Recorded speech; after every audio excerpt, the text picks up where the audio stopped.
자, 이번 시간에는 탐방 기업 리포트입니다. 직접 그 기업을 탐방을 하고 우리가 일반적으로 시장에서 알기 어려운 내용까지도 자세하게 깊이 있게 심층 분석하는 시간이 되겠습니다. 오늘 도움 말씀 위해서 메리츠증권의 광화문 금융센터 도현정 부장을 전화로 연결하겠습니다. 부장님 나와 계십니까?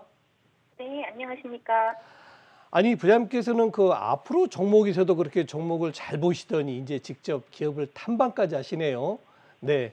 이번에는 어떤 기업 탐방하셨나요? 네, 비나텍이라는 기업입니다. 좀 생소하실 수 있겠는데요. 1999년에 설립이 됐는데 2020년 9월에 코넥스에서 코스닥 시장으로 이전 상장한 기업입니다. 탄소 소재를 활용한 슈퍼캐퍼시터와 수소 연료전지 스택의 소재 부품을 사업으로 영위하는 기업입니다. 네, 지난 시간에는 나스 미디어를 해서 저를 깜짝 놀라게 하시더니 이제는 비나텍. 저도 지금 사실 죄송합니다만 처음 들어본 것 같아요. 굉장히 낯섭니다. 비나텍 어떤 기업인지 투자 포인트는 어떻게 잡아야 됩니까? 네, 일단 지금 시장 환경부터 좀 말씀을 드리겠습니다. 여러분들도 좀 많이 최근에 들으셨겠지만 지난 7월 14일 EU 집행위에서는 2030년까지 1990년의 탄소 배출량의 55%를 감축하는 Fit for 55를 발표하였습니다.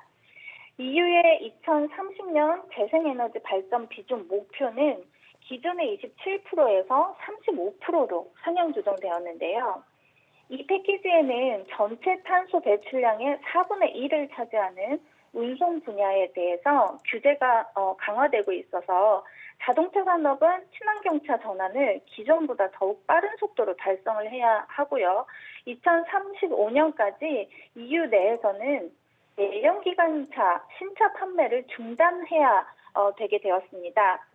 또한 항공, 해운, 육상 운송 등 장거리 운송 분야에서 강화된 규제를 제시하고 있기 때문에 향후에 수소 수요를 증가시킬 수밖에 없게 되었습니다. 앞으로 각국 정부들의 재생에너지 설치량이 상향 조정될 것은 불보듯 뻔하고요. 이에 따라서 재생에너지 산업의 투자 심리도 지금 개선되고 있는 상황이어서 향후에 주목할 만한 기업이라고 판단되어서 소개드리게 됐습니다. 비나텍은 높은 카본 기술을 바탕으로 해서 슈퍼캐퍼시터와 수소 연료전지에 들어가는 소재 부품을 생산하고 있는데요. 카본 1g이 갖는 비표면적 사이즈는 축구장 절반 크기라고 하고요. 나노 사이즈의 기공을 내서 이를 제품 특성에 맞게 조절을 해야 하는데 동사는 이 부분에서 매우 높은 컨트롤 능력을 갖추고 있어서 이것이 동사의 기술 경쟁력이라 할 수 있겠습니다.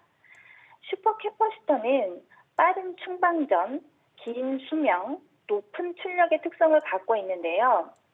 리튬 배터리를 주전자라고 하면 슈퍼캐퍼시터는 컵이라고 할 수 있어서 주전자 대비 조금밖에 담지는 못하지만 한 번에 꺼내 쓰기가 쉬워서 순간적인 큰 출력이 필요한 부분에서 배터리를 대체할 수 있다고 이해하시면 되겠습니다.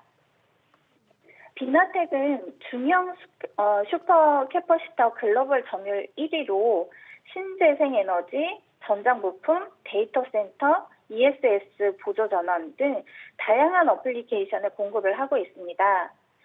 그런데 향후에 이 슈퍼캐퍼시터의 적용 부분이 확장될 것으로 예상이 되는데요. 예를 들어 트램, 스마트 팩토리 등 단시간 높은 출력의 특성을 요구하는 어플리케이션이 증가를 하고 있고 또 수소차에도 출력 확보를 위해서 기존 배터리를 대체하여 이 슈퍼캐퍼시터가 탑재가 예상이 되고 있습니다. 동사는 장기적 관점에서 적용 부분 확대 및 전방 시장의 확대에 따라 성장해 나갈 것으로 예상이 되는데요. 또 수소 연료 전지 부분에서는 비나텍은 연료전지 스택의 핵심 부품인 MEA와 촉매, 지지체를 생산하고 있습니다. 정부는 아시다시피 2040년까지 수소 로드맵을 제시하고 있는 상황인데 수소차를 비롯해 발전 및 건물용 연료 전지, 지게차, 드론, 선박 등 수소 연료 전지의 수요가 증가가 예상이 되고요. 동산의 이러한 시장 성장에 수혜를 받을 것으로 예상이 됩니다. 수소연료 전지 부분에서는 동사는 태동기부터 샘플단에서 출하, 검증 과정을 3년 전부터 꾸준하게 진행을 해오고 있고, 보다 잠재력 있는 시장에서 활발하게 제품 검증을 하고 있는 단계입니다. 서서히 이제 시장이 태동이 되고 열려가는 상황이기 때문에 이 산업의 확대와 같이 성장해 나가겠지만 아직 수소차에 대한 공급은 미미하고요. 건물용 수소 연료 전지 쪽이 더욱 빠르게 성장할 것으로 예상되고 있습니다. 네. 우리 손정 부장님, 죄송합니다. 도현종 부장님의 설명을 자세히 듣다 보니까 제가 왜 비나텍을 관심 가지셨는지 조금, 왜 탐방하시는지 조금 이유를 알겠어요. 비나텍 주가 보니까는 금년의 고점이 6만 2천 원대였습니다. 그리고 저점이 지난 5월 달에 3만 5천 원까지 내려갔습니다. 과거에도 우리 도현종 부장님 종목 선정을 가만히 보면은 많이 올랐다가 조정을 마무리하고 다시 턴 어라운드 할 때 많이 추천 주셨는데 비나텍이 지금 그런 상황이라는 말씀을 여러분께 한번 드리겠고요. 자, 이제 직접 탐방하신 도윤정 부장님은 과연 주가 전망 어떻게 하시는지 여쭤보겠습니다. 네, 좋은 기업이 좋은 주식이 될 수 있을까요? 한번 지켜보고 싶은 기업입니다. 2분기 실적은 별로 좋지 않습니다. 2분기 매출액은 119억 원, 영업이익은 11억 원 정도로 추정이 되고 있는데요. 이는 코로나 영향으로 슈퍼 캐퍼시터 생산 라인이 베트남에 있는데 가동률이 좀 크게 하락을 했습니다. 그리고 증설도 있었기 때문에 인력 충원, 고정비 증가 등으로 매출은 증가했으나 영업이익의 감소폭이 좀 컸다고 보시면 되겠습니다. 그런데 3분기부터는 좀 이런 부분들이 해소되고 턴어라운드 할 것이 예상이 되고요. 4분기에는 수소연료 전지 성장이 본격화가 스타트 될 것 같은데요. 슈퍼캐퍼시터 부분은 3분기 유럽향으로 스마트 미터기 등 신재생 에너지용의 공급이 재개되고요. 신규 적용처인 스마트 팩토리 향으로 공급이 시작되기 때문에 실적 턴어라운드가 예상이 되고 있고요. 수소연료 전지는 정부의 그 수소 로드맵에서 정한 2020년 건물용 연료 전지 50메가와트, 이게 누적 설치 목표인데요.